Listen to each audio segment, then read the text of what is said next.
Welcome to the Workplace Chameleon. I'm Dr. Selena, and I am an organizational psychologist who has spent my career listening to, learning from, and leading conversations in hundreds of companies.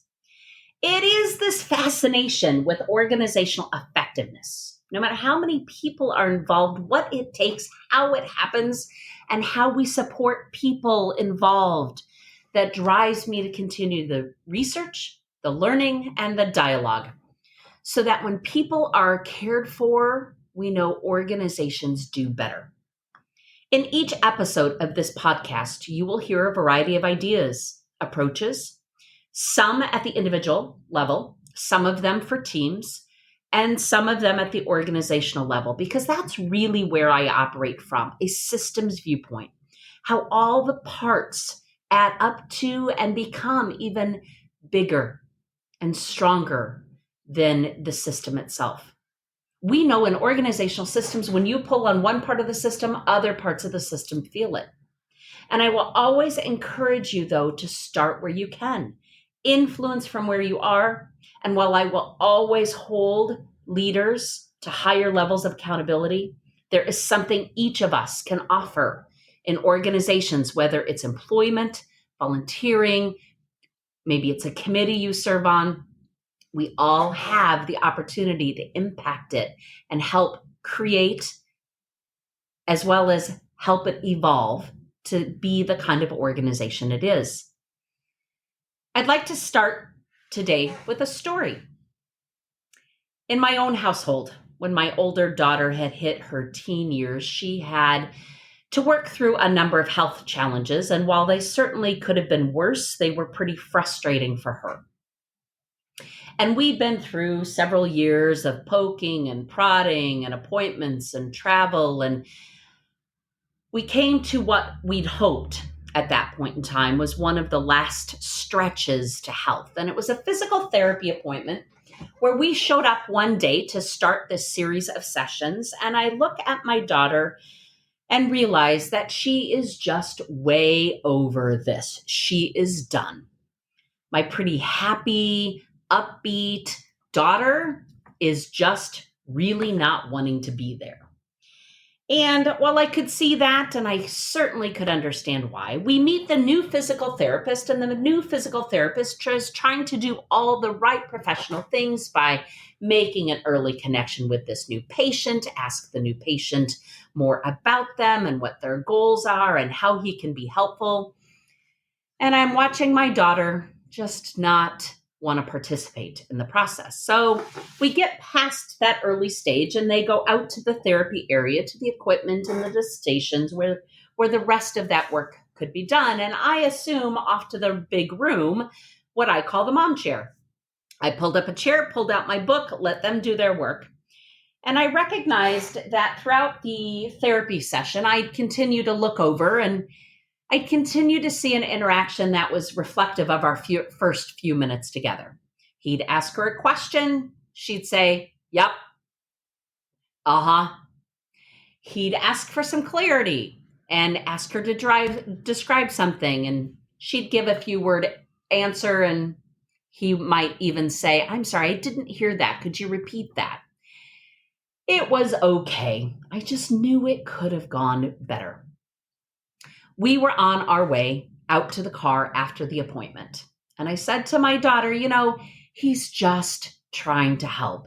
If you could articulate to him, if you could share a little bit more with him, if you could speak up so he could hear you, this process would go so much smoother. And by the way, I bet you better outcomes. It would even be a shorter possible process. And I got the standard, okay, Mom. Yes, Mom. I get it, Mom. All right. And that was our story. Well, here's what happened next. It was about a week later when we went in for the next appointment. And I quite frankly had pretty well forgotten about that first round. To me, it was done. Water under the bridge. So we go into the second appointment. And I assume the mom chair with my book over to the side. And I look over to the therapy area, somewhere in the midst of their appointment, and they're laughing and they're talking and she's telling stories and they're working on what they're supposed to be working on. And I remember this. I looked up, looked over and went, it's going better today. And I went back to my book. Here's what I learned. We walked out to the car after the appointment, and my daughter stopped, looked at me in the middle of the parking lot, and said, "Mom, were my people skills better today?" I'd been coached. Now, while there is always some risk that my professional work comes home to my parenting style, she called me on it. And she made a choice, though, of how she showed up in that moment. She also made the choice to give her mother some feedback. Here is what I love about that reminder. We all need feedback. We all need it to learn and grow. I continue to get called into teams regularly. Where there's difficulty, the team's ready to implode, there's conflict, whatever is going on.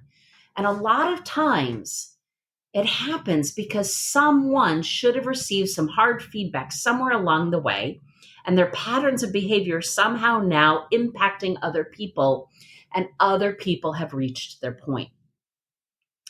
All because someone, maybe several people, never gave that person the feedback they should have heard in order to learn and grow. And of course, it should be constructive feedback. It should be something to help them be a better professional. And yet when it doesn't happen in our teams, it might cause years of difficulty or lost performance or even some suffering.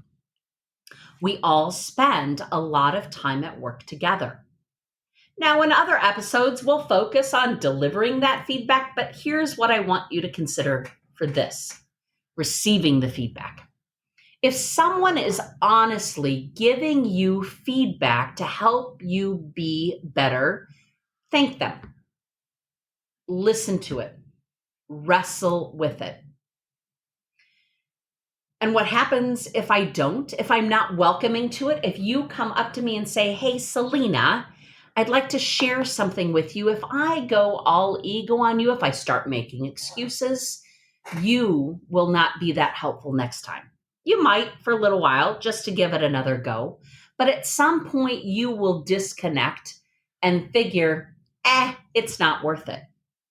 Yet for us to be able to build and keep healthy relationships in the workplace, that building of the relationship, the strengthening of trust is all built in that moment where you are brave enough to share something with me and my willingness to accept it. Now, of course, there are destructive ways to give feedback, and that's not my focus for this episode. You need clear boundaries. You need safe, productive team relationships. And I have plenty of those unhealthy, destructive stories for a few hundred other episodes. Yet for today, what are some ways in that moment where feedback is being offered to us that we can be better receivers? How can we honor that person telling you? Now, I do understand in many situations, especially in the workplace, that person may be giving me feedback, and I might be thinking to myself, well, there's no way that's going to happen because I have a different perspective. Maybe I have different access to information. But the very process that they offered in sharing that with me, the bravery that might have taken, the timing they might have considered to make sure it was the right moment, the fact that they were willing to put themselves out there and share it is what needs to be thanked. Thank them for being brave enough, caring enough, thoughtful enough to tell you. So the next occasion someone says, "Hey, can I tell you something? May I tell you something? I have something I think you'd like to know." And you notice some feedback that may be tough to hear about yourself, pause. Now that pause can feel like a really long time, but if they are honestly trying to be helpful to you, This is where trust grows. This is where relationships strengthen. And you just never know when you'll need that input to make a better decision, to make a change that will have an even bigger impact for your coworkers, for your customers, for your clients, for your patients. This is even one of my favorite parts of humble leadership, and even what I call humble professionalism. Don't mistake it as a weakness. It is a strength.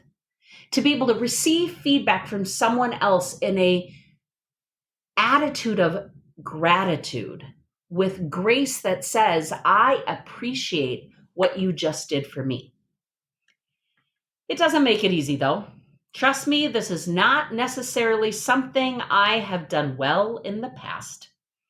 From very early stories and pictures in my own life, that headstrong resistance to listen, carve my own path, chin up in the air has been present.